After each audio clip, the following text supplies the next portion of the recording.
Thank you very much.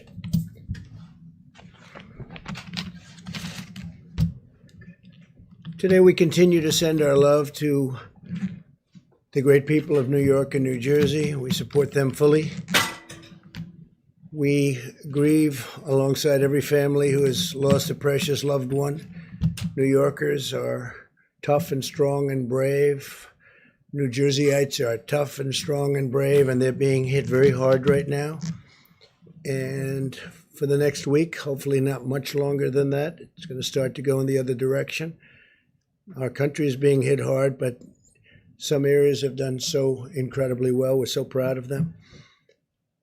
They will beat this virus. We're going to beat it with the grit and the heart for which they're known and for which our country is known. And we appreciate everything that everybody is doing. We pray for Prime Minister Boris Johnson. He's become a great friend of ours. He loves this country. He loves his country. But he loves the USA, and he's always been very good to us. Whenever we had difficulty, he was with us, and we appreciate it. So we pray for Prime Minister Boris Johnson. He's going through a lot. As we intensify our military campaign against the virus, I think that it must be brought out that we have to thank the American people for continuing to follow our guidelines on slowing the spread, an expression that more and more people are thinking about. Nobody ever heard of it 2 months ago, and now everybody is talking about slowing the spread, stopping the spread. Even during this painful week, we see glimmers of very, very strong hope, and this will be a very painful week. And next week, at least part of next week, but probably all of it. Look, if one person dies, it's a painful week. And we know that's going to unfortunately happen. This is a monster we're fighting. But signs are that our strategy is totally working. Every American has a role to play in winning this war. And we're going to be winning it. We're going to be winning it powerfully. And we'll be prepared for the next one, should it happen, but hopefully it won't. Our massive airlift operation for critical supplies, it's called Project Airbridge, continued today as 5 massive flights landed in the United States packed with personal protective equipment. And our nation's heroic healthcare workers will be the beneficiaries of that. 27 more flights are scheduled in the near future over the next couple of weeks.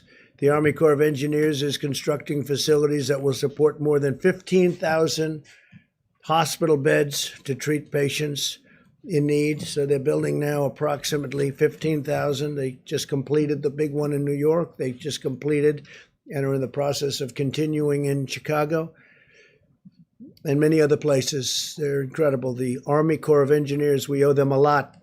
What they were able to do in such a short period of time. They'll build these massive facilities, 2,000 beds in 4 days. So it's really something very special. I know I was in the construction industry, and you don't see that happen very often. I want to remind governors and emergency managers that sharing real-time data with us about equipment and their needs is very important. All of their supplies, hospital occupancy is critical. A lot of the occupancy is really getting a little bit lower than anticipated, and that's good. We sort of thought that was going to happen.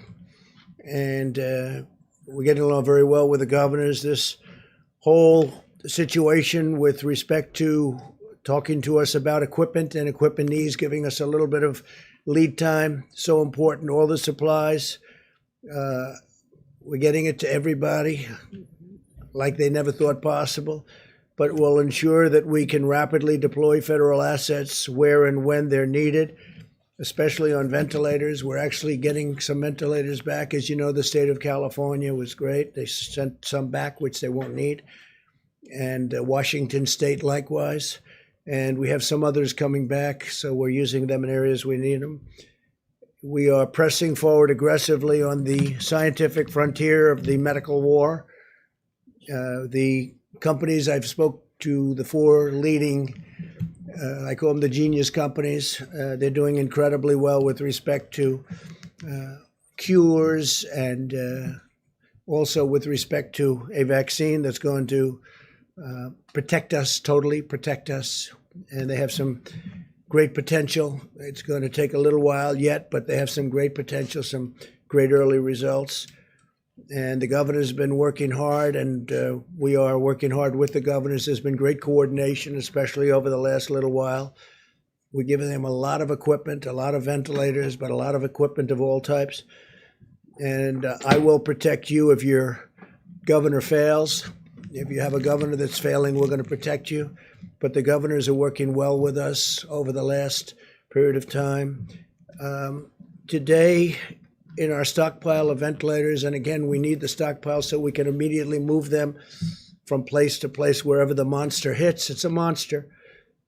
We have 8,675 ventilators right now in stock, ready to move.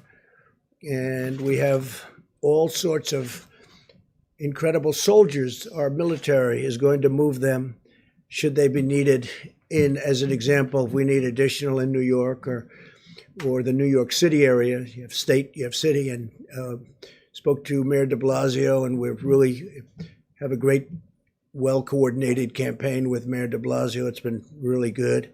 Spoke to Governor Cuomo. There's been great coordination. So if they need something, we have it. If Louisiana needs something, we have it. Same thing with Michigan. Same thing with Illinois. There are certain spots that are very hot, and we'll see what happens. But we'll know pretty much. We'll have time, and we'll be able to move it. In addition to the 8,675 ventilators, we have 2,200 arriving on April 13th. We have 5,500 arriving on May 4th. These are ones that we're building for the most part. And we have, as you know, great companies building them. Ford, General Motors, GE. We have really some great companies that are doing it. On May 18th, we have 12,000. On June 1st, we have 20,000. On June 29th, we have 60,000 ventilators coming, 60. So we have a total of 110,000 ventilators coming over a short period of time. I don't think we'll need them.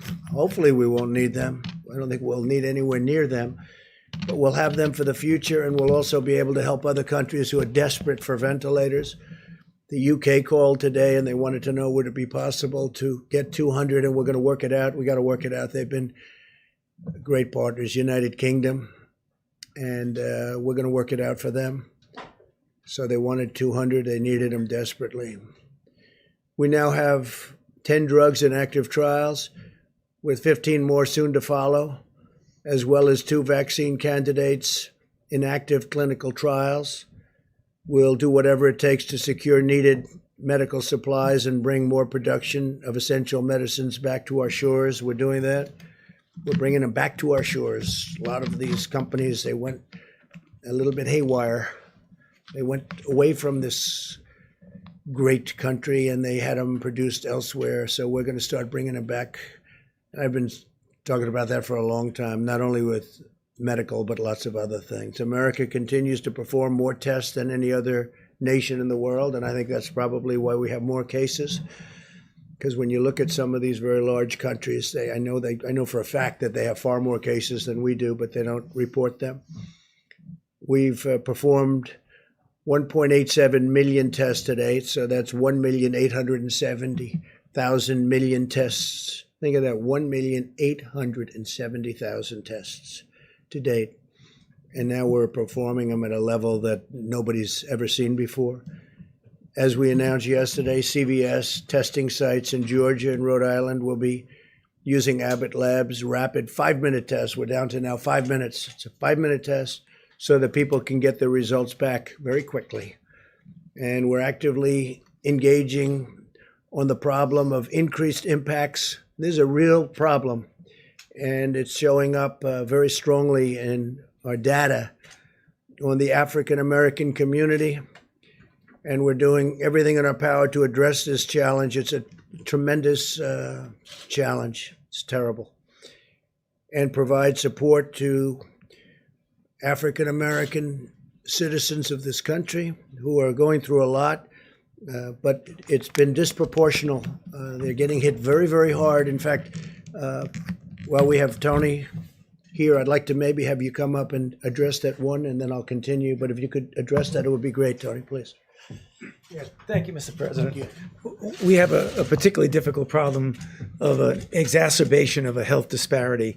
We've known literally forever that diseases like diabetes, hypertension, obesity, and asthma are disproportionately afflicting the minority populations, particularly the African Americans. Unfortunately, when you look at the predisposing conditions that lead to a bad outcome with coronavirus, the things that get people into ICUs that require intubation and often lead to death, they are just those very comorbidities that are unfortunately disproportionately prevalent in the African American population. So we're very concerned about that. It's very sad. It's nothing we can do about it right now except to try and give them the best possible care to avoid those complications. Thank you, Mr. President. Thank you very much. And Tony, I think you're going to have some pretty accurate numbers over the next few days, right? But they are they're very nasty numbers, terrible numbers. In total, 1,200 Abbott machines, Abbott laboratories have been fantastic, have been shipped now nationwide. Up to 500 more are being produced every week, and 50,000 testing cartridges are being manufactured per day. That means a lot of very fast tests. No nation in the world has developed a more diverse and robust testing capacity than the United States. We're dealing with other nations, helping them out because the testing is very tough for them. And our tests are very accurate. A lot of tests are out there and they're not accurate at all. In fact, some of the tests, you don't have a clue what's going on. So we're working with other nations trying to get them help also. At a time when many Americans are experiencing increased stress, anxiety, and personal loss, we must also ensure that our country can meet the mental health needs of those struggling in this crisis. There are people struggling. They're struggling. And some people are getting to know each other, frankly. Some families are getting to know each other on a positive note, but there are a lot of people struggling. On Thursday, I'll be speaking to leaders and advocates from the mental health organizations all across our country. And we are going to be talking about resources and tools that we'll make available to them. They need help. And it's a big problem. When you take something where it was the most successful country in the world, still is, the whole world is shut down. Think of it, we're down to numbers that are incredible. As I said yesterday, I think it's 182 countries right now. 182 countries are under attack by the scourge, by this virus. But as we wage medical war on the virus, we're also speeding economic relief to our people. It's incredible. We just had a meeting that was absolutely incredible with the banks. I spoke with leaders in the banking and finance industry about our efforts to help American workers and employers. As of today, small business has processed more than $70 billion in guaranteed loans and will provide much needed relief for nearly 250,000 businesses already. So we are going to be providing tremendous amounts of money to the small businesses of our country who have been absolutely clobbered. And they'll be keeping open, and they'll be paying their employees, and they'll be all set to go. We're going to have a rocket upward. I want to thank David Solomon, CEO of Goldman Sachs, Brian Moynihan, CEO of Bank of America, Gordon Smith, co-president, COO of JP Morgan Chase, Charles Scharf, CEO of Wells Fargo, Michael Corbett, CEO of Citigroup, Al Kelly, CEO of Visa, Michael Miebach, CEO of MasterCard, Noah Wilcox, CEO, Chairman of Grand Rapids State Bank, and we had numerous others also on the call, and I just appreciate them. We're way ahead of schedule, by the way. We're way ahead of schedule. The Paycheck Protection Program has been incredible.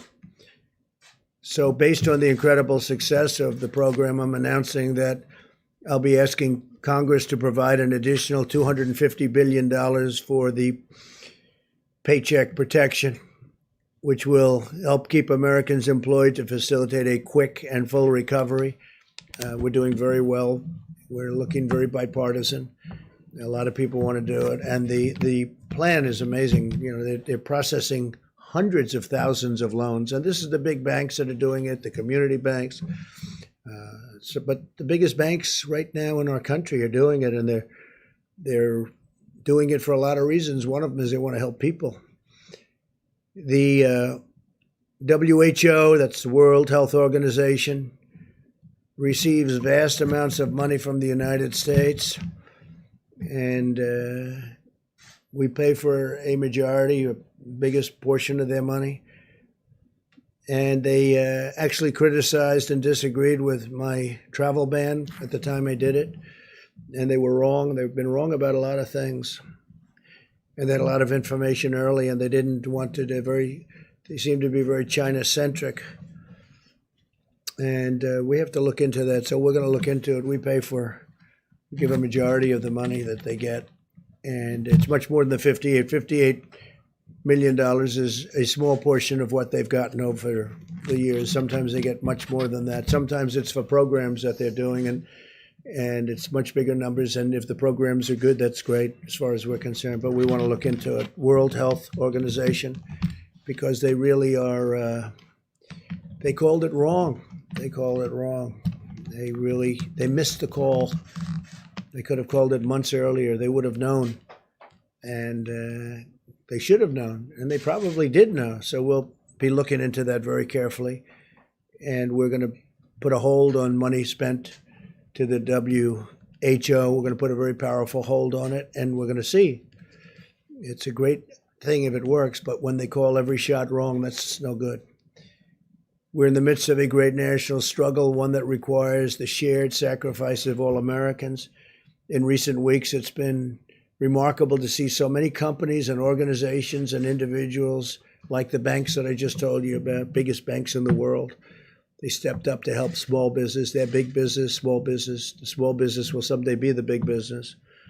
But the small business is 50% of our economic strength. People don't realize when you add them up, but they just rose to the occasion. Everybody's rising to the occasion.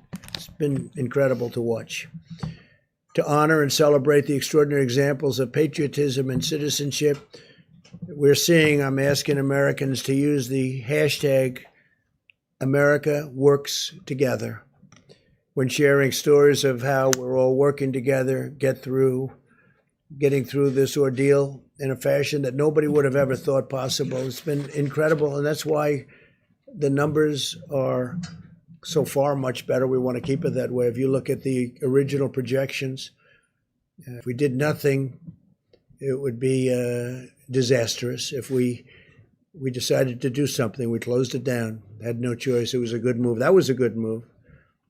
The early China move was a good move. The early Europe move was a good move. We had a lot of good moves, but closing it down was a big statement. It was a big, important thing. But we're looking to have far fewer deaths than originally thought. And I think we're heading in that direction, but it's too early to talk about it. I don't even want to talk about it now because we just want to work.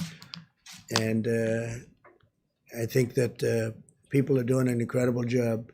The doctors, the nurses, the firefighters, the police, all medical people, what they're doing, the bravery that they're displaying is just incredible. Every citizen should take immense pride in the selflessness and all of the courage and compassion of our people, the workers, the people that are working, and construction workers going into hospitals, knowing nothing about this problem other than it's dangerous, and they go in there to rebuild sections of hospitals, and you have people in really big trouble right next door.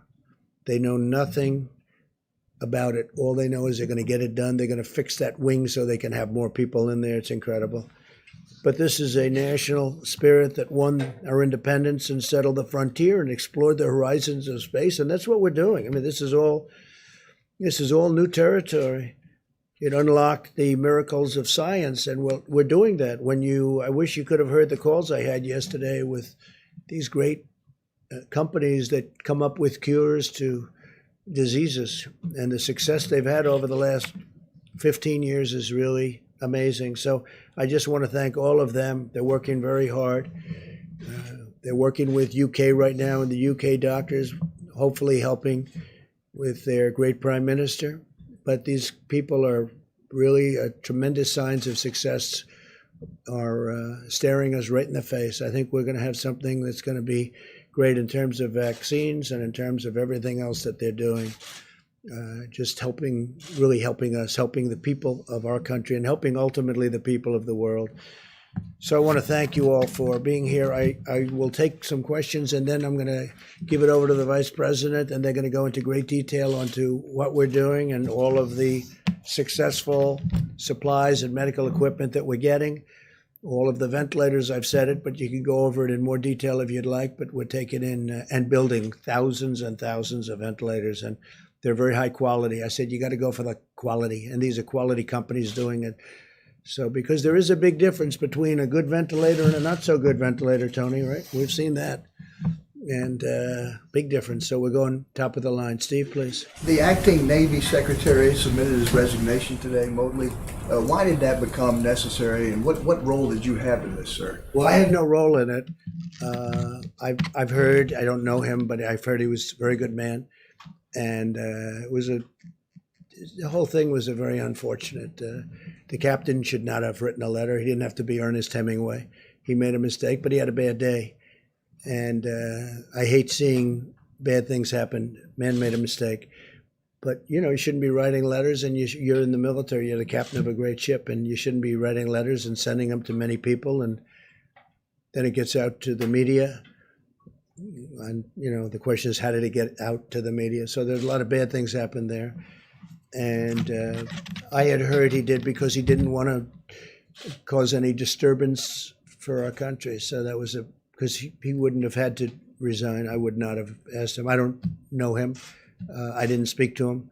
But he did that, I think, just to end that problem. And I think in really many ways that was a very unselfish thing for him to do. What should happen now to Commander Crozier, who left? Well, they're going to look at that. I think the Secretary of Defense, as you know, is Mark Esper, and he's very capable. And I think he's looking at that right now. They're going to just take it under regular Navy channels to see what they want to do. But he made a mistake, but he shouldn't have done that. And your secretary probably shouldn't have said quite what he said. He didn't have to resign, but he felt it would be better for the country. So I think it will end it quickly. Yeah, so, Mr. President, a couple on the economic front. The $250 billion that was added today, or will be added for the small business loan program, brings it to $600 billion in total. Do you think that figure is enough?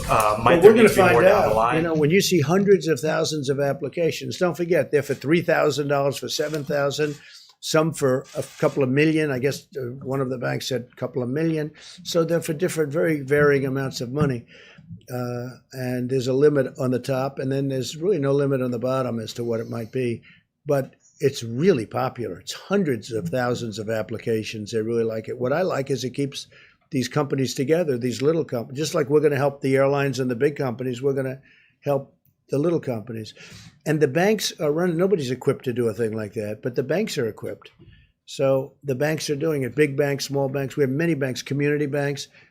And they're processing the loans, and they'll be able to watch it and make sure it's done properly. Talk today, sir, as well about potentially reopening the economy in the upcoming weeks. You mentioned the other day about a potential economic task force. Can you give us some sort of update as to where we're that thinking about that, but we want to open up, and we want to get it open soon. That's why I think maybe we're getting to the very top of the curve. I spoke with Governor Cuomo, and he seems to think that he's getting close, and I think a lot of people think that a lot of places are getting close. We want to start hitting the downside, and I think we're going to be doing. This is going to be a very difficult week, however. This week will be a very difficult week because that's the most difficult week when you're at that top position, and we'll see what happens. We'll see what happens. It does open up. What can the federal government do?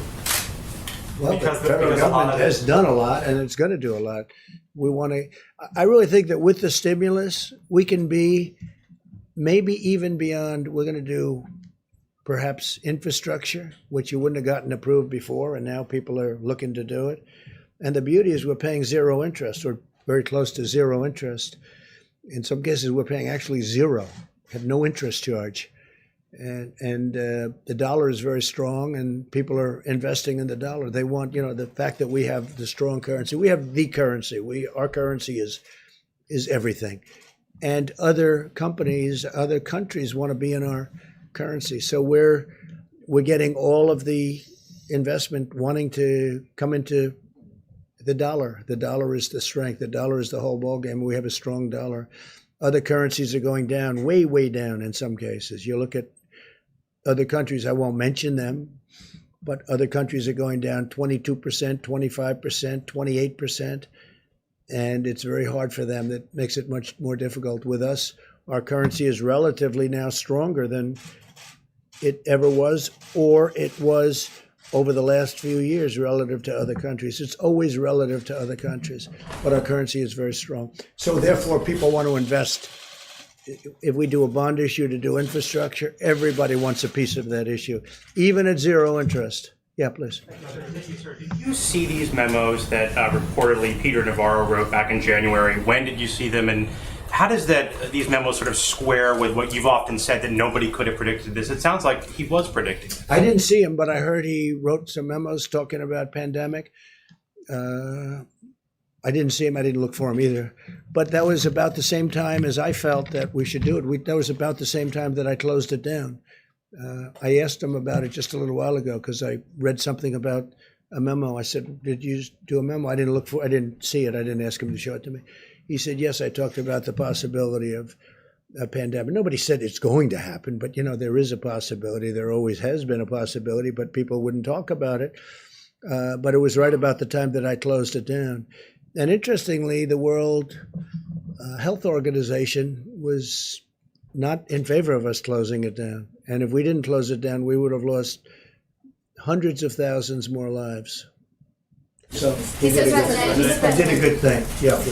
So at the time, though, when Peter Navarro did circulate those memos, you were still downplaying the threat of coronavirus in the U.S. You were saying things like, "I think it's a problem that's going to go away within a couple of days." It will go away. You said within a couple of days the cases will be down to zero. Well, the cases really didn't build up for a while, but you have to understand, I'm a cheerleader for this country. I don't want to create havoc and shock and everything else, but ultimately, when I was saying that, I'm also closing it down. I obviously was concerned about it because I closed down our country to China, which was heavily infected. I then closed it down to Europe. That's a big move, closing it down from China and then closing it down from Europe and then ultimately closing it down to the UK. So, and it was right about that time. But I'm not going to go out and start screaming, this could happen, this could happen. So again, as president, I think a president has to be a cheerleader for their country. But at the same time I'm cheerleading, I'm also closing down a very highly infected place, specifically the location, as you know, in China that had the problems.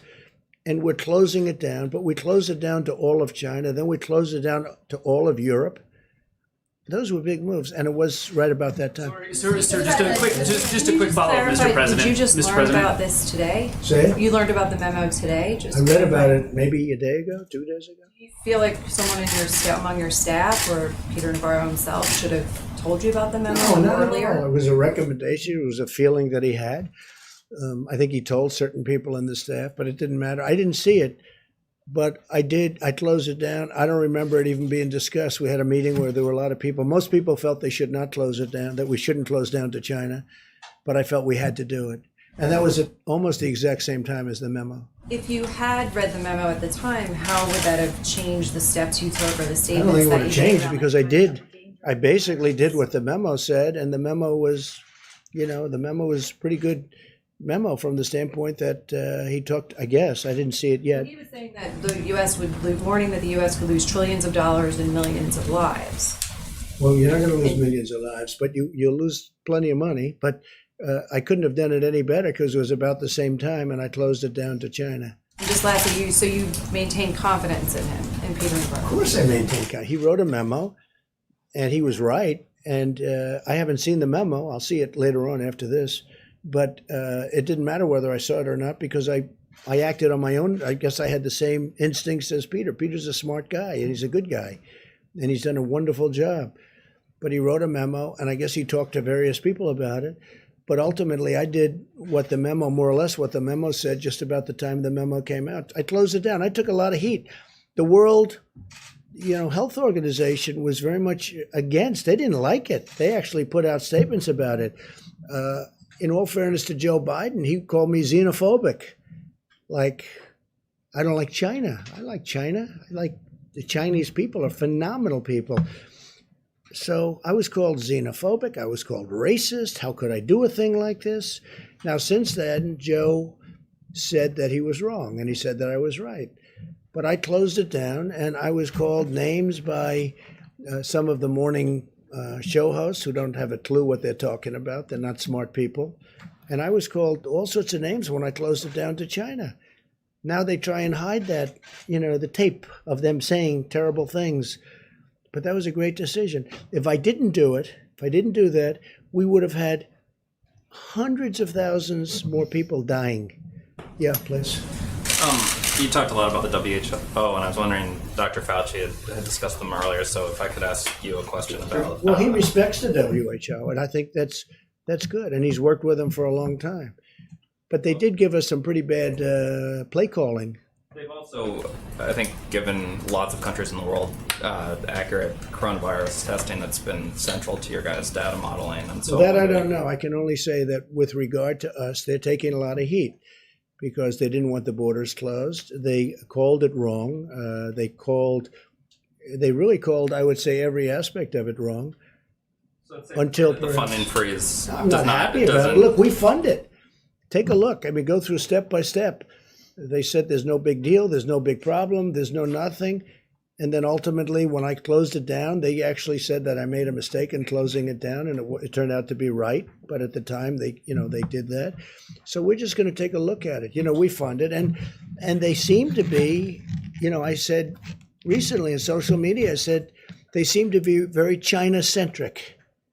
That's a nice way of saying it, but they seem to be very China-centric. And they seem to err always on the side of China, and we fund it. So I want to look into it. Yes, please. Thanks. A quick follow-up on that. So is the time to freeze funding to the WHO during a pandemic? No, maybe not. I mean, I'm not saying I'm going to do it, but we're going to look at it. You did say that. We give a tremendous, no, I didn't. I said we're going to look at it. We're going to investigate it. We're going to look at it. But we will look at ending funding. Yeah, because you know what? They called it wrong. And if you look back over the years even, they're very much, everything seems to be very biased toward China. That's not right. I wanted to follow up. You talked about African Americans and how they've been disproportionately affected by the coronavirus. Seems to be, unfortunately. Do you plan on requiring the CDC, any federal agencies or state agents, public places doing tests and private companies doing tests to collect that data on the race of the people being tested and the race of the people being treated and the outcomes? Well, we're just seeing tremendous evidence that African Americans are affected at a far greater percentage number than other citizens of our country, because we're dealing with our country. Now we're looking at it from a worldwide standpoint. Tony Fauci is looking at it very strongly, but these numbers have started to come out, and they're very strong, and they're pretty obvious. I mean, you will release that. Would you like to talk about that for a second, please? I think one of the things that we're going to be doing with our Medicare data is to do that analysis. We're going to look back at the last month or so and look at, related type illnesses going forward. We now have a code for coronavirus, so we can actually stratify by demographic information, so we can look at race as a factor. We can also look at what the underlying health issues are as well.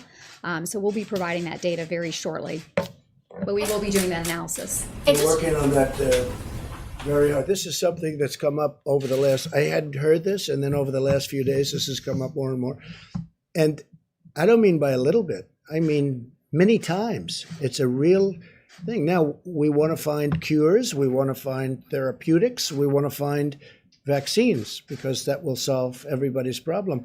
But why is it that the African American community is so much, numerous times more than everybody else, and we want to find the reason to it. And Dr. Fauci, Seema, both of them, and others are working on this, and they're going to have very good, I would say over the next, in less than a week, I think you're going to have very good statistics. Couple of Do days. something 2 days. specifically aimed at those communities that are being hard hit, those black communities. Well, that we're are being helping hard them hit. a lot. But what's happening is we're trying to find out why is it that it's 3 and 4 times. Now, maybe that's not going to be the final number, but why is it 3 or 4 times more so for the black community as opposed to other people? It doesn't make sense, and I don't like it. And we're going to have statistics over the next probably 2 to 3 days. Okay? Mr. President, Please. In the back. Thank you. I'd like to ask a question on behalf of myself and a colleague who couldn't be here due to social distancing. Thank you. Who are you with? Who? With Hearst Newspapers. I'm the print cooler today. Thank you. Some banks are only providing Paycheck Protection Program loans to clients with whom they have existing banking relationships. And you spoke to banking CEOs today. I wonder if you'll ask them, these lenders, to accept applications from all small businesses, Sure. not just the businesses with whom they have existing Okay, they'll be doing that, relationships. but we're also working with small community banks, so they will be doing that. It's a question I've already spoken about. I mean, in many cases, they have long-term relationships with thousands of companies. I was amazed to see how many, you saw the number of applications. It's hundreds of thousands. It's a lot of work. But I did ask that question, and they are working on that. Yeah. Thank you. And my second question from a colleague is Congressman Jerry Connolly, a Democrat from Northern Virginia, told the local DC CBS station that you personally requested the CARES Act stimulus bill be stripped of $25 billion for the Postal Service.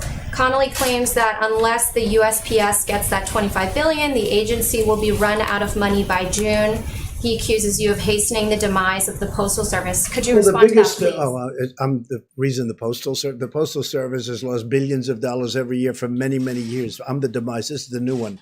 I'm now the demise of the Postal Service. I'll tell you who's the demise of the Postal Service. So these internet companies that give their stuff to the Postal Service, packages, and I don't know why they're not, I don't run the Postal Service. You have a group of people, so-called independent people, and they run it.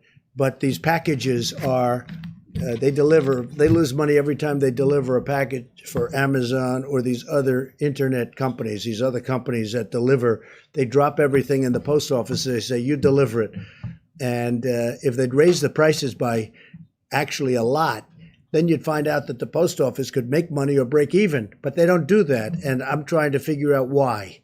These are independent boards. They were appointed by other administrations. They're sort of long-term. They're there for a long time. And I've been talking to them also. You can look it up. Take a look. They have to raise the prices to these companies that walk in and drop thousands of packages on the floor of the post office and say, deliver it. And they make money, but the post office gets killed. Okay? So they ought to do that. And we're looking into it. And we've been pushing them now for over a year.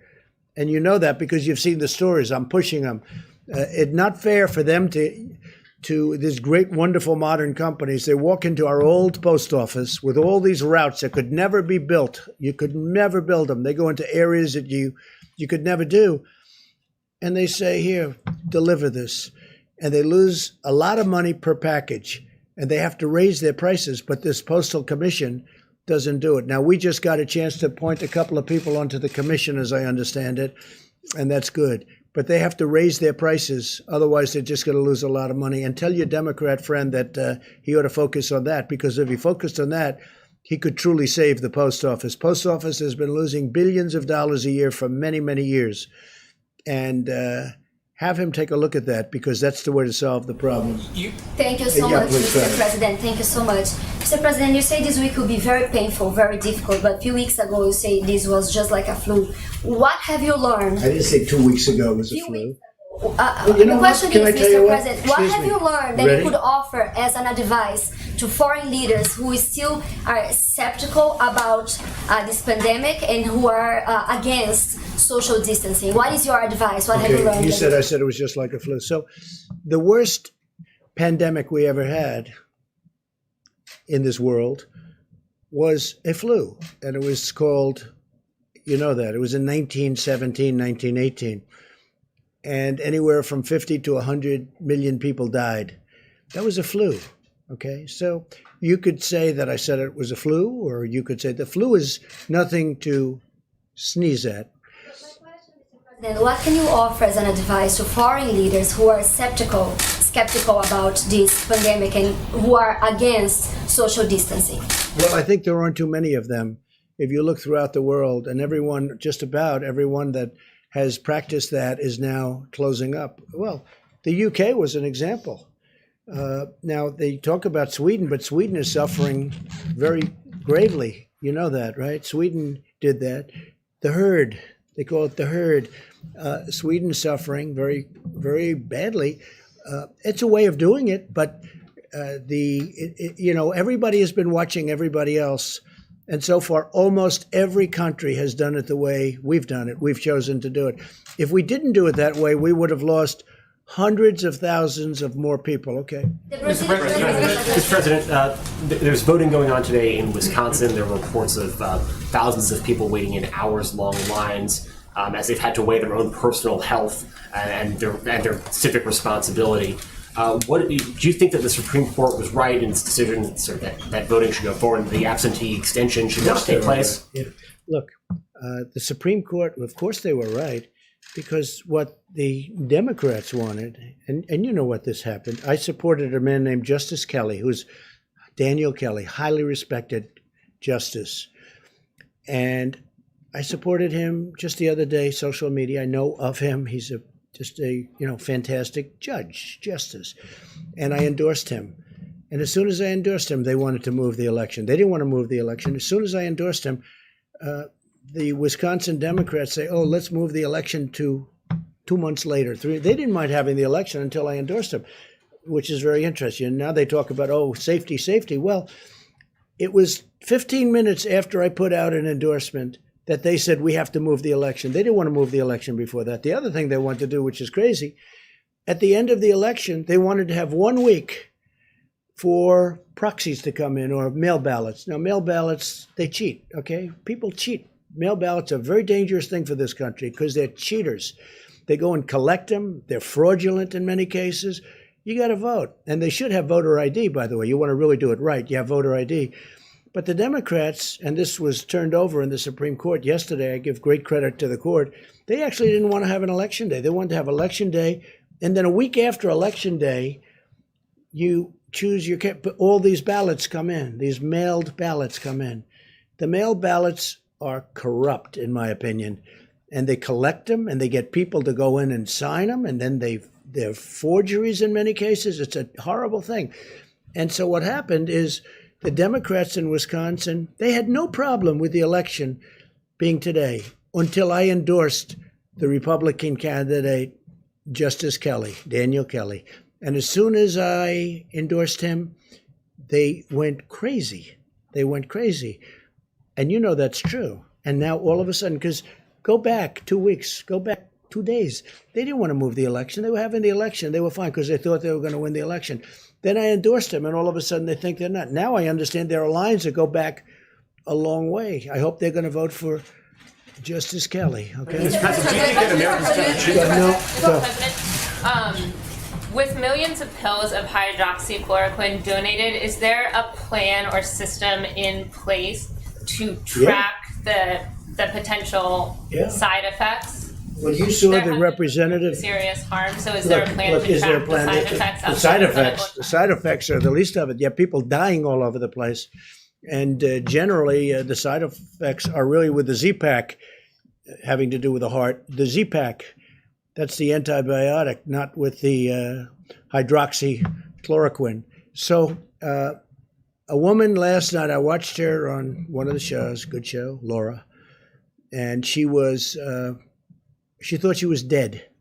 She was a representative from Michigan. She was just in horrible shape for 12 days, 14 days. She thought she was dead. I think she said that her doctor said it's going to be very tough. She saw me talking about this, and she asked her husband to go to the drugstore. Now, this is a Democrat representative, a person that, perhaps wouldn't be voting for me. I think she'll be voting for me now, even if she's a Democrat, even if she's a Democrat representative. And they went to the store, which I made available because we have millions of doses. We have, I think, 29 million doses of this drug. And she asked her husband, she said, please go out. I'm not going to make it. Please, you have to hear her story. Please go out, get it. He went at 10 o'clock in the evening to the drugstore. He got it. He gave it to her. Now, you know, it's I don't say it works like this at all. 4 hours later, she awoke and she said, I feel better. And then shortly thereafter, she felt great. This is a woman that thought she was going to die. I mean, she's a Democrat representative, highly respected woman, African-American woman. I don't know if you saw it. As you asked a question about African-American, she was an African-American woman, a great woman. Her manner of speaking, the way she told the story was beautiful. I asked my husband to go and get it. He got it. She is now okay. I mean, she was interviewed last night on television. And she thanked me. She thanked me even in a tweet. She said, I want to thank President Trump. He saved my life. Look, I don't say that happens with everybody, but that's a beautiful story. There are many of those stories. And I say, try it. Okay, please. Can you track this? I mean, if you're in trouble, if you're going to die, and you're going to die, I mean, you're not going to die from this pill. Now, there could be some side effects, but the side effects is really more so from the Track Z-Pack. those side effects? No, doctors have to recommend it. I want doctors. I'm not saying, I'm not a doctor. I'm just saying we hear great results. And some people say, let's go to a laboratory, let's test it for a couple of years. And no, we got people dying in this country and all over the world right now, not in a couple of years. They're dying as we speak. There are people dying. And I really think it's a great thing to try, just based on what I know. Again, I'm not a doctor. And I say, get a physician's approval. And they have physicians in these hospitals, great physicians, brave physicians. They also say it's good for the hospital workers to take them, that it's, keeps it away, keeps it out of your system. I don't know, but there's a lot of good examples. And, we have a 1,500 case study going in New York, and it's almost complete. So it'll be very interesting to see what happens. Go ahead. Thank you, sir. But I appreciate that woman. She was great. You have to see it to believe it. The way she spoke, it was like a miracle. And this was not a fan of mine, but she's a fan of mine now, and I'm very honored by it. Go ahead. Thank you, sir. Can you talk about your decision to remove Glenn Fine from the Pandemic Response Accountability Committee? And does that move and some of the criticism you've leveled at IGs, how does the American public have confidence that there'll be oversight? Well, we have a lot of IGs in from the Obama era. And as you know, it's a presidential decision. And I left them largely. I mean, changed some, but I left them. But when we have, reports of bias, and when we have different things coming in, I don't know Fine. I don't think I ever met Fine. I heard the name. It wasn't an Obama. I heard the name. I don't know where he is. Maybe he was from Clinton. Okay, you check that out. Okay, maybe he's from Clinton. But we did change him. But we changed a number. We have about 7 nominations in, I believe. We put 7 very, very highly qualified people for the IG position. And, that's a decision that I could have made 3 years ago, and I could have made 2 years ago. And but we're putting in, not so much for him, we're putting in 7 names. I think it was 7, and they're going in now. Yeah. Mr. President, when you talk about the WHO being China-centric, what exactly are you talking about? Is it because China is underplayed how many victims? I don't know. They seem to come down on the side of China. Don't close your borders to China. Don't do this. They don't report what's really going on. They didn't see it. And yet they were there. They didn't see what was going on in Wuhan.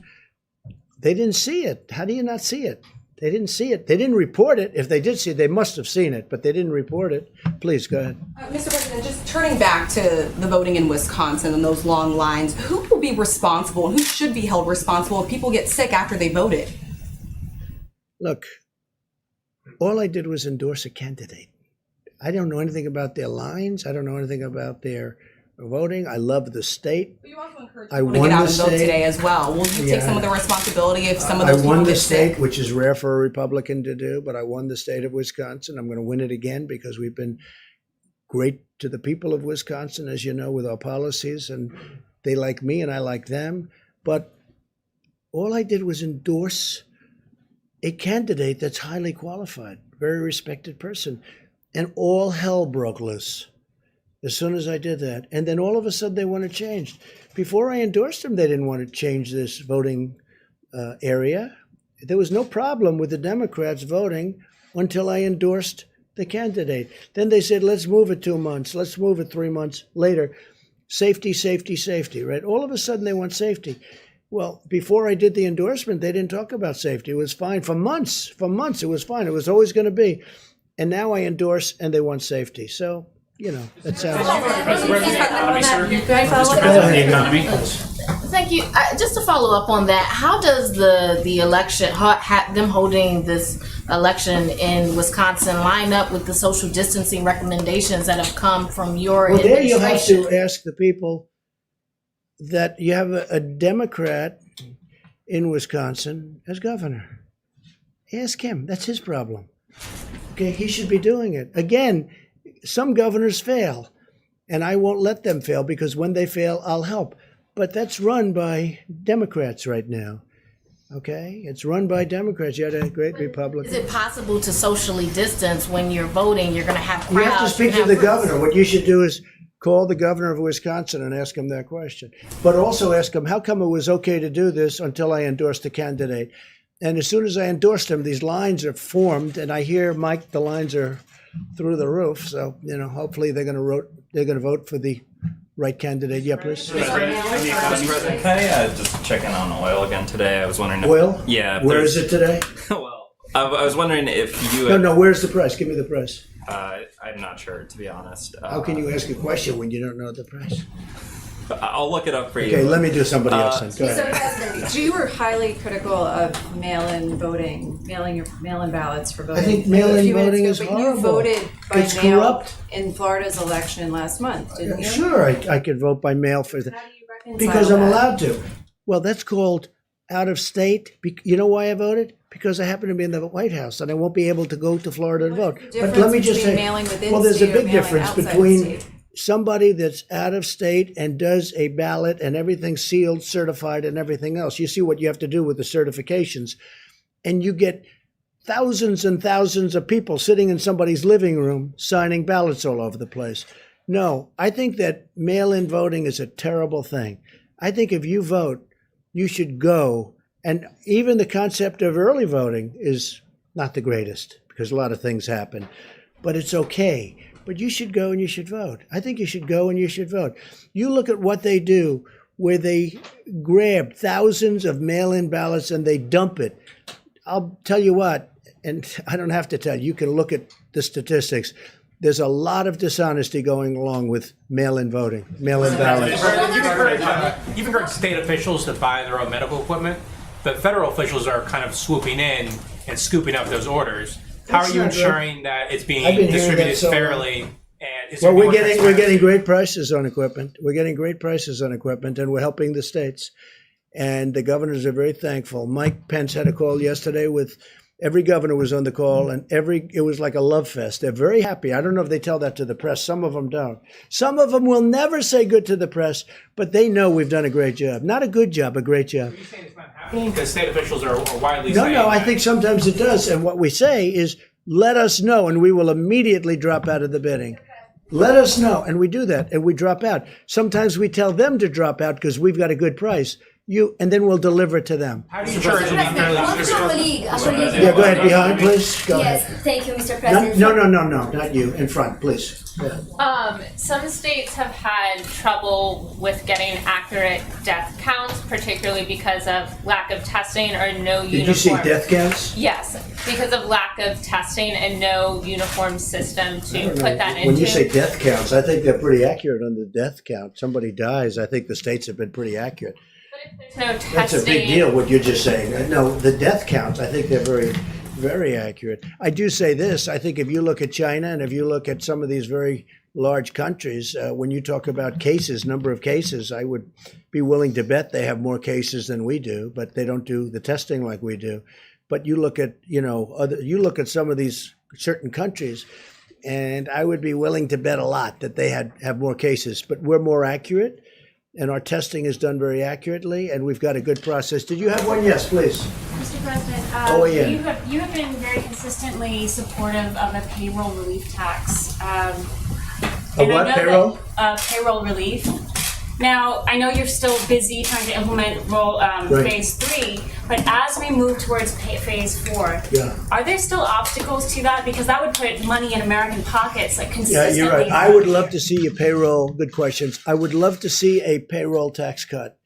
And I think on behalf of the people, it would be quick. Now, it's a longer term, it's a longer time because it's over a period of a year or whatever you want to make it. But I would love to see a payroll tax cut. There are many people that would like to see it as a permanent tax cut, payroll tax cut. What is stopping it from? Well, the Democrats right now are stopping it. What are their reasons? I don't know. I don't know. Maybe they think it's good politics to stop it. But you'd get a lot of people, a lot of money immediately. The payroll tax cut would be a great thing for this country. I would like to have it regardless of this. But this would be a fantastic time to have the payroll tax cut. The Democrats are stopping it, but I don't think they're, I think there's a certain flexibility. I think it's something that we should do both for business and the people. But this would get money into the hands of small business immediately, money in the hands of people, the workers and people immediately. And it would be over an extended period, and it would be simple to do. It's so easy to do.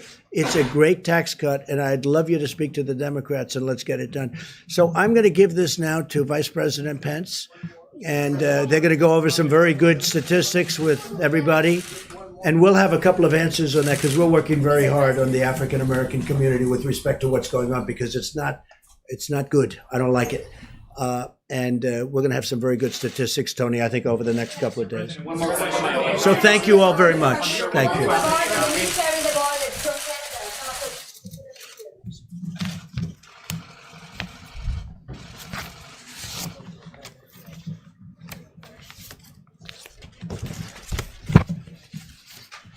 Thank you all. A few updates, and then I'll introduce Dr. Deborah Birx to talk about what we're seeing around the country, what the data is telling us. But suffice it to say, as the president said several times, this is a very tough week in America.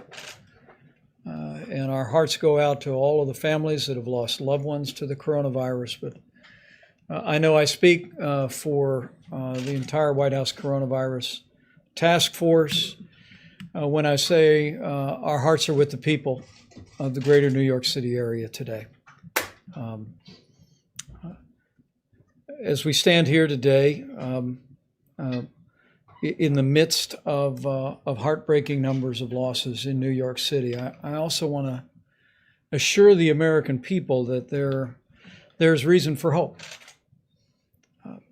As Dr. Birx will enumerate in just a few moments, despite the increase in losses, as Governor Cuomo articulated today, hospital admissions continue to decline. And in our report early this morning from Dr. Birx, we continue to see evidence of stabilization in some of the areas around the country of the most significant outbreak. The New York metro area, including New Jersey, Long Island, and Connecticut, New Orleans metro area, Detroit, Boston, Chicago, and Denver, as Dr. Birx will explain, continue to give evidence of stabilization, which in a very real sense is evidence that the American people are putting into practice the social distancing, the president's guidelines for our nation. And for that, as the president said earlier today, we thank the American people. Even in the midst of hardship and loss, at a time when we've seen more than 385,000 Americans test positive for the coronavirus and more than 12,000 succumb to this illness, the evidence that Dr. Birx will describe to you will show that the American people know our future is in our hands.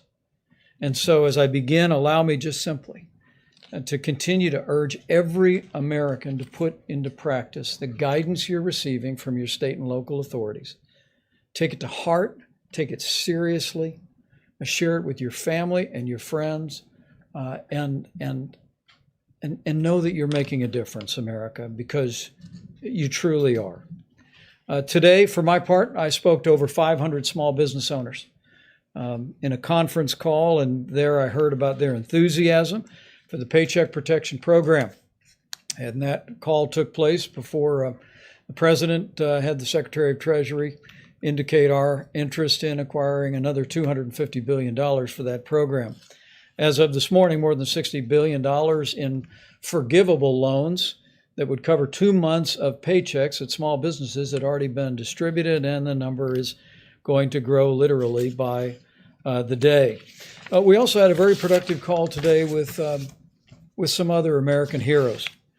You know, we all have in our hearts and in our minds our healthcare workers, and I'll speak for a moment about the supplies and resources that we're working to provide for all of them.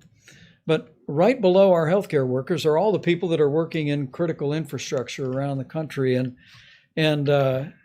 some of the most important people are working in food supply. I mean, from the farmers and the ranchers to our processors, to our distributors, to our truckers, to our grocers. Americans are keeping food on the table for our fellow Americans. And let me begin by just saying what I said to some of the most prominent CEOs of meat and grain industry companies in the country, companies like Tyson Foods and Hormel today. Not just these companies, but to all the hardworking people working in food supply today, thank you. Thank you for what you're doing to keep those grocery store shelves stocked. Thank you for showing up for work every day and working hard to keep that food supply rolling in America. You know, it was more than 5 weeks ago that the president brought in all the grocery store leaders in the country, and there he received a commitment that no grocery store in America would close, and they haven't. But it's been these heroic Americans, from the farm to the fork, that have made it possible for Americans to have one less worry, and they are truly inspiring heroes. Now, that being said, I did hear from the industry today that there have been reports of some plants having reduced capacity because of people having concerns about exposure to the coronavirus.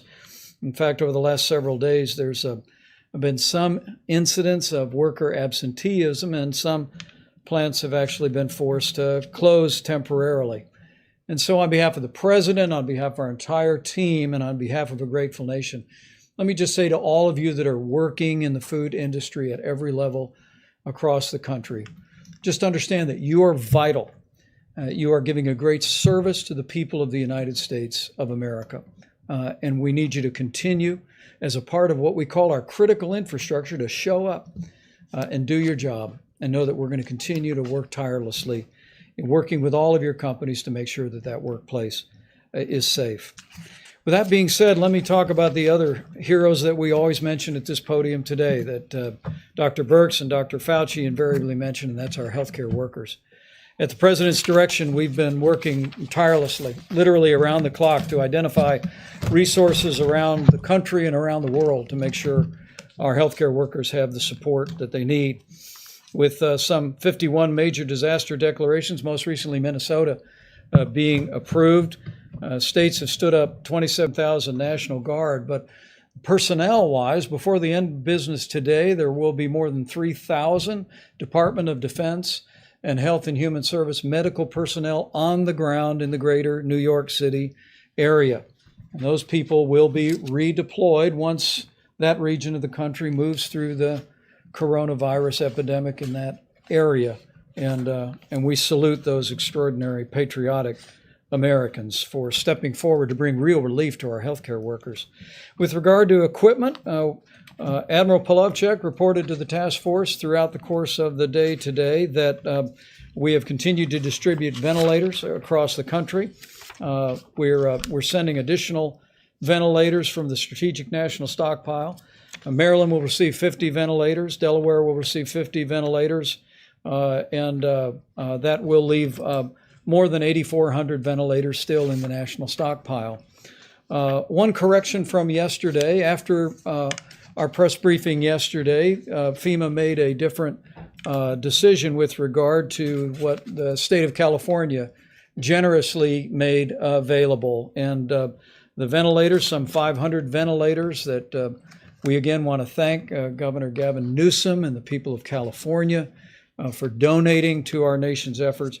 100 of those are being deployed to New York, 100 to New Jersey, 100 to Illinois, 50 to Maryland, 50 to Washington, D.C., 50 to Delaware, and 50 to Nevada.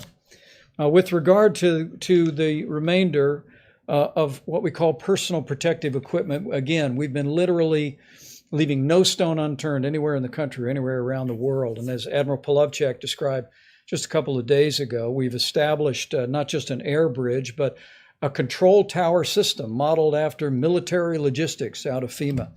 And while FEMA is acquiring a small portion of what's being acquired, 90% of the supplies are being routed directly into our massive distribution system. And FEMA is using the data that Dr. Birx provides to target those resources to the areas most in need.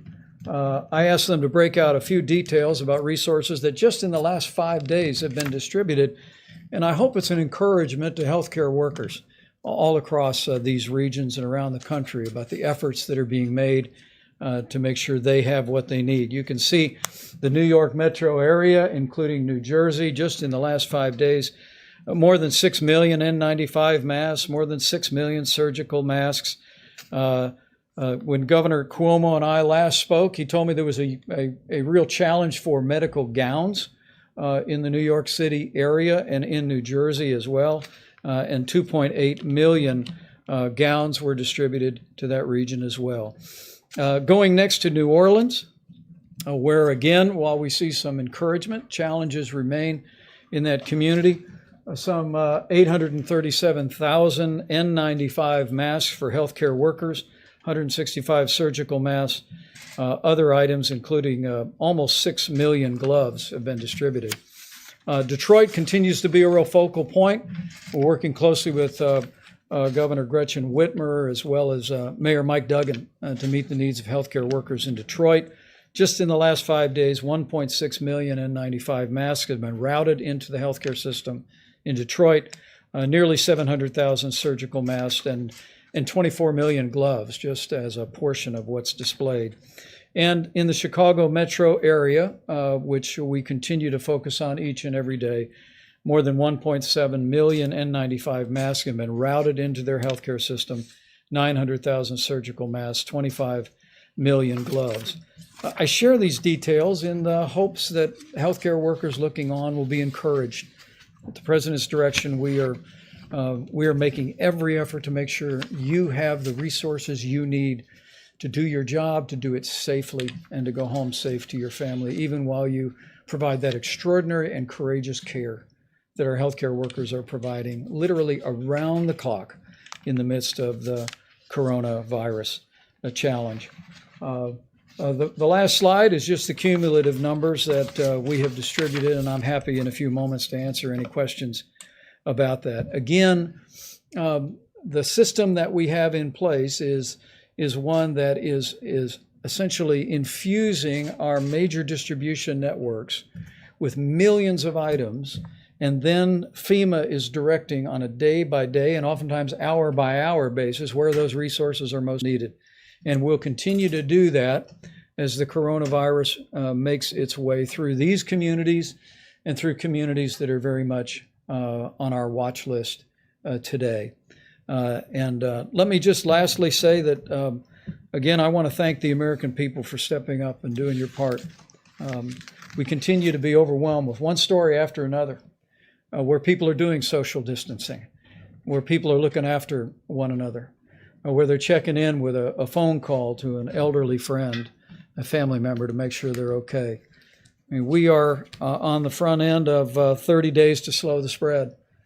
And I will tell you, as a non-scientist up here, that I see glimmers of hope in the early numbers that we're seeing come out of the greater New York City area, New Jersey, even New Orleans and Detroit and Chicago, there does appear to be, as Dr. Birx will explain in more detail, there does appear to be evidence of leveling, evidence of progress. But this is exactly the time for all of us to redouble our efforts to do everything each and every one of us can, not just to protect our own health and that of our family and our loved ones, but to do our part to ensure that we lessen the impact of the coronavirus on America as a whole, but even more importantly, that we lessen the impact on lives by ensuring that we do our part to make sure that no one that is vulnerable is unnecessarily exposed to this virus.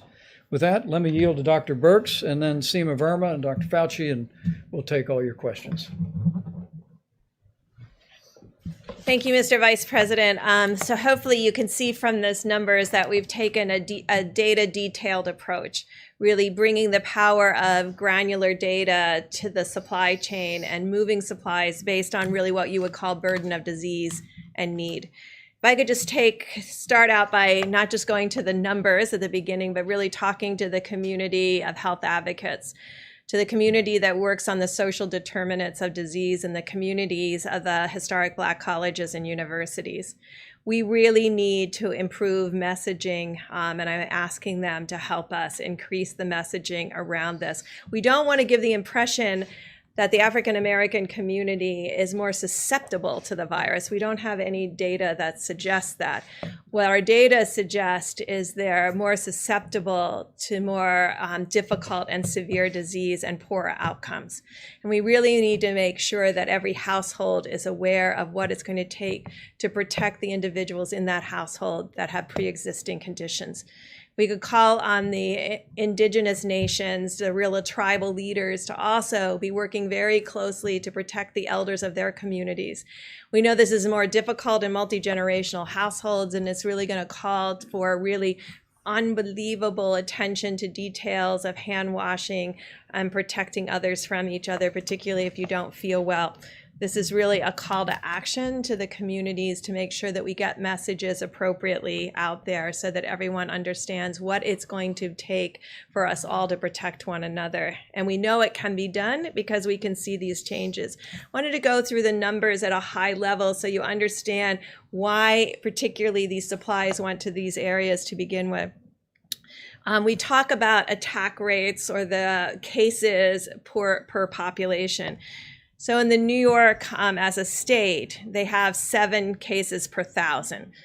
This is the highest in the country. In New York City itself, it's closer to almost twice that in New York City. New Jersey is 4 per 1,000, Louisiana 3 per 1,000, Massachusetts 2 per 1,000, Connecticut 2 per 1,000, Michigan 1.5 per 1,000. The District of Columbia and the Baltimore area now 1.5 per 1,000, and we're watching them very closely. Pennsylvania 1 per 1,000, but we're concerned about Philadelphia. What is allowing us to move supplies based on burden of disease and need is the extraordinary West Coast that has had very low numbers, from Washington that was less than 1 per 1,000, California that is less than 0.5 per 1,000, and Oregon that's even less than that. And it's those states where there's large populations, because of the enormous work that they're doing to prevent expansion and spread of the virus. It's allowing resources to go to these states and these communities and these counties that need more support.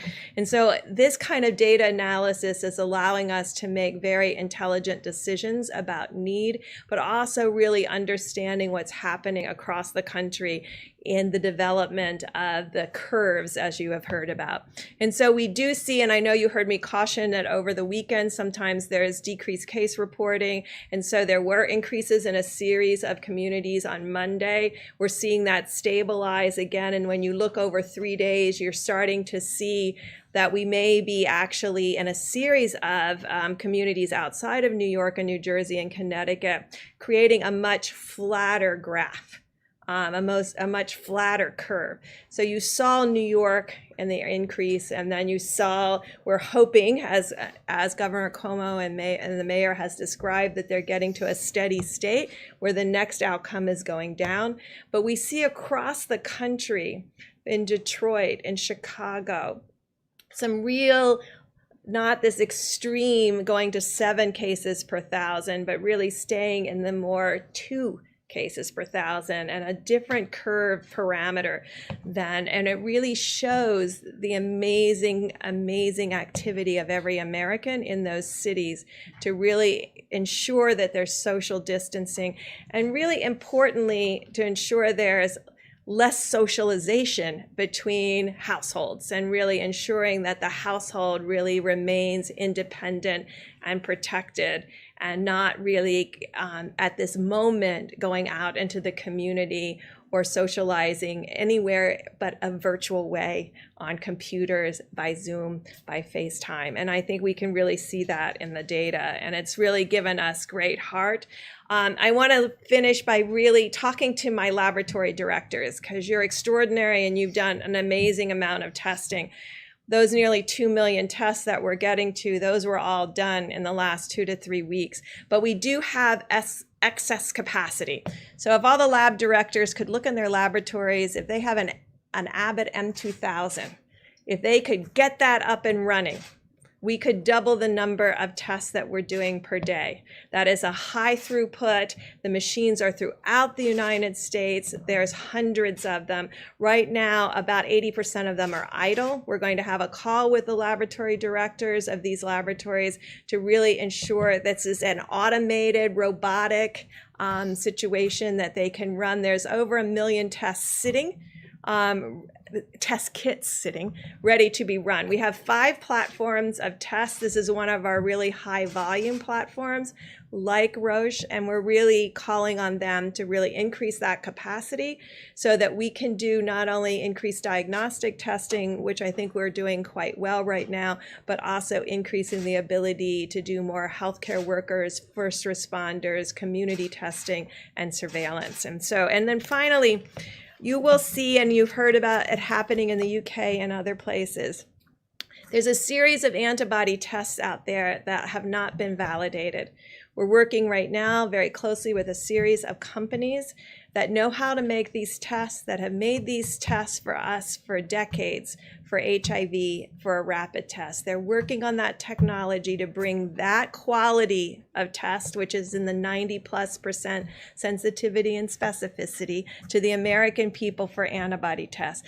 But until we get those, if you see them on the internet, do not buy them until we can give you a test that's reliable for all Americans. And we are working very hard to have that happen and bring that to the American public. Some of the tests that may be available on the internet may have very low sensitivity and specificity and give you a false reassurance that you either give you a false positive or a false negative, implying that you may be protected. So please wait until we have those tests available and validated. People are working around the clock to make those available to the American people. We all understand how important that is, because you've heard us talk about asymptomatic cases, and we really want to know how broad that is and how common that is. And so in places like New York City, where I described that they had a 7 per 1,000, sometimes 2, 3, and 4 times any other place in the United States, being able to know what the number of people who never had symptoms but do have a positive test would be really critical at this point, particularly as we plan for any reoccurrence in the fall or in future seasons. Thank you. Great. And we have Seema Verma, Center for Medicaid and Medicare Services, will discuss what we've done to support hospitals. As we support healthcare workers, we want to make sure the institutions that are providing the environment for care are well financed, and she's got a couple of funding streams, and help is on the way. Seema. Thank you, Mr. Vice President. And let me just start with echoing the President and the Vice President's comments about our condolences to all the people out there that have lost somebody to the coronavirus, and also sincere appreciation and thanks to all our healthcare workers that are on the front lines. But we know that it's the impact on the healthcare system isn't just those front care frontline workers. Healthcare organizations across the nation are having increased expenses. They're having to spend more on supplies. You're seeing all of the supplies that are being sent to them, and that's having a direct impact on their bottom line. Many of them are also having increased expenses because they're taking advantage of some of the flexibilities that we've given them. Hospitals without walls, they're putting, you may see tents out in their parking lots where they're doing testing or screening. So they have a lot of increased expenses as well. Other healthcare organizations are not performing essential surgeries or other services. A lot of them are moving to telehealth, and that represents lost revenue for these healthcare organizations across the country. And so the president has asked us to address this issue. About 10 days ago, we put out something called accelerated payments that we do in the Medicare program, and it allows us to advance payments to providers based on their historical Medicare revenues that they receive. So just in 10 days, we've been able to provide payments to providers. We had about 25,000 requests. We've processed about 70% of these. It's happened in about 5 days, and the total on that is about $34 billion that we've managed to put into the healthcare system. But those are essentially loans. The president has asked us to go further with this and to start the implementation of the CARES Act. That provides $100 billion to the healthcare system. You've heard Secretary Azar talk about the focus on some of those dollars going towards the uninsured, but the president wants us to accelerate getting those dollars out. And so this week we will be putting out another $30 billion, which are grants. This is going to be based on Medicare revenue. There are no strings attached. So the healthcare providers that are receiving these dollars can essentially spend that in any way that they see fit. Also, this is going to be done in a very easy, simplified way for many of our healthcare providers. We actually do direct deposit with them, and so those dollars will just go right into their bank accounts. For other providers, all it's going to require is some very simple registration, and we'll be able to give them that money as well. So we're expecting that to happen this week. The other thing to note is that this is not a first come, first serve basis. Because we are basing this on their Medicare revenue, they will get these dollars. So even if it takes a few days, there shouldn't be any panic in the system as well. The other thing to recognize here is that our priority was on getting these dollars out as quickly as possible. We heard that from the many healthcare providers across the country that weighed in on this. They said the most important thing was to get these dollars out as quickly as possible. But we recognize that in terms of getting these dollars out, because it's based on Medicare revenues, there are providers out there, pediatricians, children's hospitals, OBGYNs, even our nursing homes, that a lot of their revenue comes from other sources, Medicaid or other payer sources. And so those organizations will be addressed in the second tranche of funding, and we'll have a priority for these organizations and these types of healthcare providers. Also just want to say, so together between the loans that we've put out there with our accelerated payments and the $30 billion, that's about $64 billion for the healthcare system this week alone. And so I think, again, this is part of our effort to support the healthcare system, and also just want to, again, say thank you to all our healthcare providers out on the front lines. To all Americans, the best thing that we can do to support our healthcare providers is to adhere to those guidelines around 30 days to slow the spread. That is the best thing that we can do to support our healthcare workers. Thank you. Dr. Fauci, please. I just want to make a brief comment to get back to the discussion about the health disparities in the African American community, because it really is very important. And the reason I want to bring it up, because I couldn't help sitting there reflecting about sometimes when you're in the middle of a crisis like we are now with the coronavirus, it really does have ultimately shine a very bright light on some of the real weaknesses and foibles in our society. And as some of you know, the greater proportion of my professional career has been defined by HIV/AIDS. And if you go back then, during that period of time when there was extraordinary stigma, particularly against the gay community, and it was only when the world realized how the gay community responded to this outbreak with incredible courage and dignity and strength and activism, that I think that really changed some of the stigma against the gay community, very much so. I see a similarity here because health disparities have always existed for the African American community. But here again, with the crisis, how it's shining a bright light on how unacceptable that is. Because yet again, when you have a situation like the coronavirus, they are suffering disproportionately. As Dr. Berg said correctly, it's not that they're getting infected more often, is that when they do get infected, their underlying medical conditions, the diabetes, the hypertension, the obesity, the asthma, those are the kind of things that wind them up in the ICU and ultimately give them a higher death rate.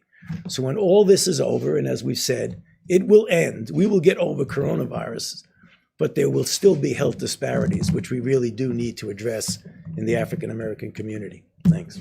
Well said. Questions for our panel, please. Yeah, for Mr. Vice President, and then a question for Dr. Burks as well. Sure. On the ventilator issue, with 8,400 of them in the stockpile and tens of thousands more coming, why are states like California and Washington needing to send ventilators to other states? And is that smart if they might need them later on? Well, I'm going to let Dr. Burke speak about what's happening in California and Washington, because it is a real credit to the people of both states and the leadership of both states to see the progress that we've made. We continue to witness that the numbers where the outbreak began, we all remember when this first emerged in the Seattle area, the numbers continue to be steady and low. And what we've seen the governor of California do, what we saw the governor of Washington State do, and the governor of Oregon, where the coronavirus hasn't arrived to a large extent in Oregon, I think is in keeping with the highest tradition of the American spirit. And they are understanding what I think Americans are understanding more and more, that while we tend to think of this as one large curve in our minds when it began in our country, and we long for the day that it will end, and we want to hasten that day by putting into practice all these mitigation efforts. The reality is, what these experts have explained to this lay person, is that what we're actually going to witness is a number of small curves that will cumulatively mean that curve. And for Oregon, for Washington State, for California to recognize where the need is, and then to partner with us and FEMA to make sure the resources are there at the time of the need, at the point of the need, I think is really inspiring. But Dr. Burks, do you want to speak to that? Yeah, I want to be clear. No, we didn't ask for their ventilators. They looked at their epidemiologic curves. These states have amazing health commissioners, and I think when this is over, we'll really be. All of the models were based on something we have never attempted to do anywhere in the world. We have never attempted to do this kind of mitigation. It was always theoretic to many individuals, and now we see across the globe people mitigating against this virus, realizing that their own behaviors can change the course and future of this virus in their communities, which is really astounding, the power that gives us to actually understand that we can compete against this virus and do well.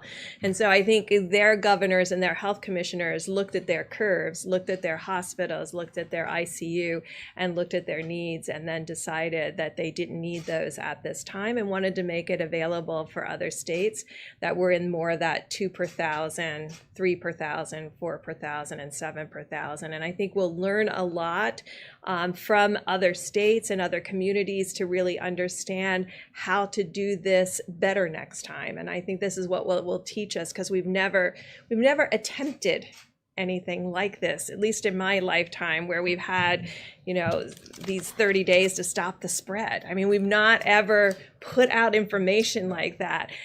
So I think you heard the CDC director talk earlier today about, in the models, how different individuals thought communities would mitigate and the rate at which they would mitigate. And I think you can see that across the world, we're learning that when you give communities the information that they need to understand what's going on, and you're transparent, that communities can be part of the solution in a transparent and amazing way. And I think this kind of education and dialogue is always critical when you want communities. I think when I first started here 5 weeks ago, I said that we will win based on what the communities are able to do as a community of Americans. And I think we're all really deeply impressed about what they were able to do. So it's the governors who decided. The testing backlog, I just had a quick follow-up question on that. How close are we to getting into that 24-hour window you've talked about being very important?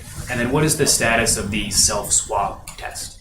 So we're tracking all of that very closely. I use my time here to appeal to people, specifically the health educators, the health advocates, because I know the power with them. But to my lab directors, I really need the Abbott M2000 online, because that means we can do an extra 100,000 tests a day. And there's enormous power in that. The ability to self-test, last time I had my test here, I self-tested, so it can be done. It's straightforward. It works very well with that rapid 5-minute test. But what we now have to create, and I know that's always difficult because everybody wants one of something, we now have to create a mosaic that brings together where we know every single machine is in the United States, where our gaps are, and then align resources with need and gaps in the testing and ensure that we have the right laboratory test for the right community. So you can see there would be communities, particularly the Indian Health Service or rural communities, where that Abbott ID Now kit could be incredibly helpful, because otherwise they're shipping it all the way to a capital, maybe 3 states away, and that's going to add 2 or 3 days to the wait time, which we're trying to get away from. The backlog, 2 or 3 days, or what would you? It varies state by state, and we'll be talking with all of the states about really changing how we do testing in the community to really ensure that we're testing optimally. Because right now we have still focused very much on hospital diagnosis because we know it will make a difference in treatment. So these major laboratories are still putting drive-through tests at the back to all the hospital tests. And so that's where the backlog is, in the drive-through tests. So I know if you're an outpatient, not an inpatient, but if you're an outpatient, that is where the delays right now are, but it's state by state. And so some states have 24-hour, 48 hours for both their outpatients and inpatients. Others have short for inpatient and longer in outpatient, and then we're trying to reconcile those two pieces. Right. And the team is actually meeting tonight to review that, but one of the data points that we review is literally on a state-by-state basis what the turnaround time is for testing, and we continue to work that. And these Abbott laboratory devices there's 18,000 of them across the country. When you go to your doctor office and get a strep test, it's that device. All Abbott Laboratories has done, with strong and swift efforts of the FDA, is create a test to put in that for the coronavirus, and it's a 15-minute test. And so I want to renew our call to all the healthcare providers around the country is find your Abbott device, and we'll work our hearts out to get a test to you. How about in the back corner? Mr. Vice President, thank you. One for you and then one for either of the doctors, if you don't mind. For you, sir, back to this idea of reopening up the economy, since it's not like there's a switch that you can just turn it back on.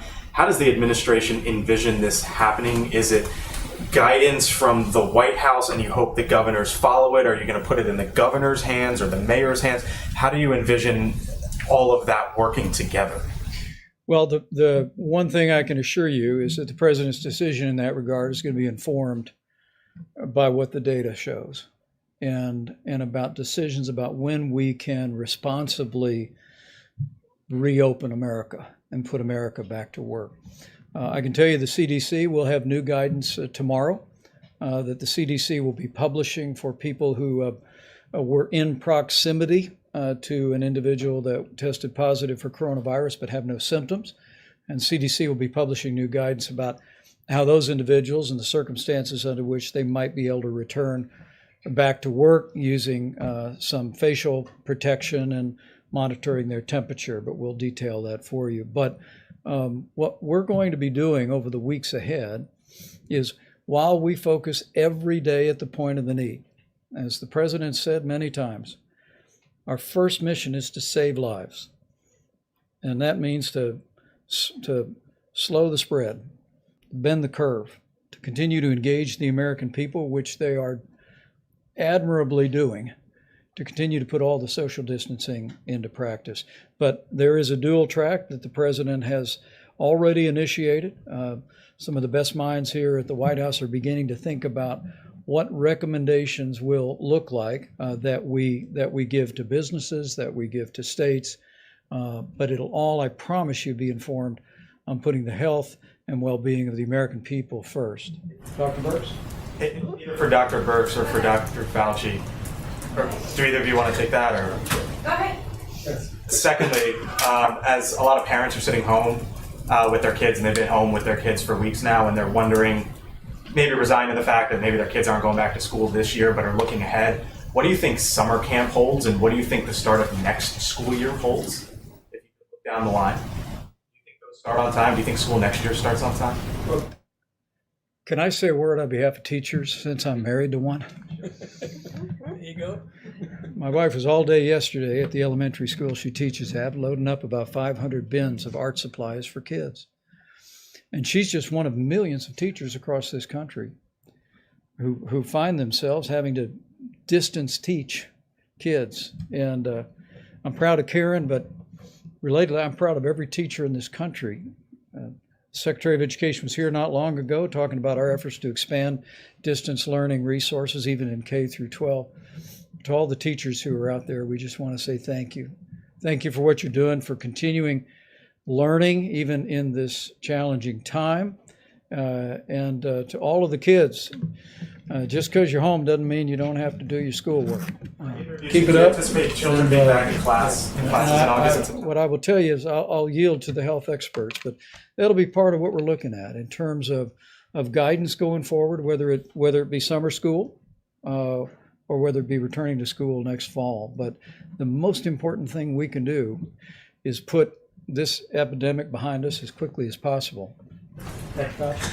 Well, my daughter is a school teacher, so she asked me the same question. It is unpredictable, but you can get a feel for if we start talking about the things where the curve goes down and we really have minimal, how we respond and what kind of a rebound we see or don't see, I think is going to have a lot of influence, probably more immediately on things like summer camps than it does in the fall. I fully expect, though I'm humble enough to know that I can't accurately predict, that by the time we get to the fall, that we will have this under control enough that it certainly will not be the way it is now, where people are shutting schools. My optimistic side tells me that we'll be able to renew to a certain extent, but it's going to be different. Remember now, because this is not going to disappear. So we're going to have in place the capability of doing the things that we talk about all the time on this stage, to identify, to isolate, to contact trace, number one. Number two, by that time, we'll have a better feel with the antibody test about what the actual penetrance of this infection was in society. How many people have actually been infected? Who's protected? If you have antibody, it's very likely that you're protected. Who's vulnerable? Do you treat vulnerables different than you treat the people who are protected? All of these things are going to go into the decision of just how much back to the original way we'd like it to be in the fall. Bottom line is no absolute prediction, but I think we're going to be in good shape. Dr. Fauci? I just want for Dr. Fauci or Dr. Burks. Can you talk about your concerns about deaths being misreported by coronavirus because of either lack of testing or standards for how they're characterized? So I think in this country, we've taken a very liberal approach to mortality. And I think the reporting here has been pretty straightforward over the last 5 to 6 weeks. Prior to that, when there wasn't testing in January and February, that's a very different situation and unknown. There are other countries that if you had a pre-existing condition, and let's say the virus caused you to go to the ICU and then have a heart or kidney problem, some countries are recording that as a heart issue or a kidney issue and not a COVID-19 death. Right now, we're still recording it, and I mean, the great thing about having forms that come in and a form that has the ability to mark it as COVID-19 infection, the intent is right now that if someone dies with COVID-19, we are counting that as a COVID-19 death. Can you be sure? I mean, you hear from coroners that that's not necessarily the case. Or are you sure? How can you be confident about that? And is there any concern that it skews the data that you're trying to collect in terms of projections and things like that? Well, I think that would apply more to rural areas that may not have the same level of testing, but I am pretty confident in New York City and New Jersey and places that have these large outbreaks and COVID-only hospitals. I can tell you they are testing. New York and New Jersey together have, by proportion, are testing extraordinarily well as Washington State and Louisiana. So I don't see that there's been a barrier in testing to diagnosis. No, I think there's so much focus now on coronavirus that, particularly if you take New York, which we all know is having a disproportionately higher proportion of the burden of the entire country is right now in New York. You know, I can't imagine if someone comes in with coronavirus, goes to an ICU, and they have an underlying heart condition and they die, they're going to say cause of death, heart attack. I cannot see that happening. So I don't think it's going to be a problem. How about one more? A question for Dr. Fauci on the virus hitting Black communities the hardest. I mean, these numbers are staggering. Louisiana and other states are reporting 40 to 70% of deaths are African Americans. Do you expect that pattern to continue nationwide? Some states have not even reported their data yet. You know, I can't be confident to predict patterns, but the underlying reason why that is happening doesn't change from state to state. So you expect it to get worse? No, I expect that when African Americans get infected, given the disproportionate disparity of the underlying conditions that lead to complications like the ones I mentioned, I expect that we will still see the pattern that when you look at the proportion of people who get into serious trouble and die, again, it's going to be disproportionate towards the African Americans. I do expect that. And is the federal government now leading the charge in collecting this information from the states, and when will it be made public? Yes, the answer is yes. It will be public as soon as you get enough data to be able to make a meaningful statement. So can we expect this week or a couple of days? The task force has assigned that to several members of the team. We're assembling that data now. It is a great concern for us, and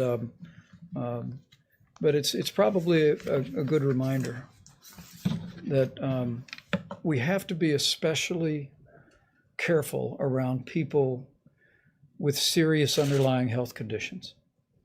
As we've said it many times from this podium over many weeks, that the risk of serious illness from the coronavirus remains low for the average American. But for anyone from any community that has a serious underlying health condition, particularly senior citizens with serious underlying health conditions, the risk of tragedy is very real. And so we're going to be very diligent about studying this and providing information and guidance in accordance with our best scientists. But I do want to say to each and every American, the President's coronavirus guidelines for America about wash your hands. If you're sick, stay home. If you can work from home, if you're not in critical infrastructure like our incredible healthcare workers or all those heroic people working to keep food on the shelves at our grocery stores and keep medicine at the pharmacies, we ask you to work from home if you can. Avoid unnecessary travel. Avoid gatherings of more than 10 people. Use a drive-through at a restaurant. Don't go in the restaurant. Not just to protect your health, but to protect those of every community, of every background in this country who may have underlying conditions that make them susceptible to tragic outcomes.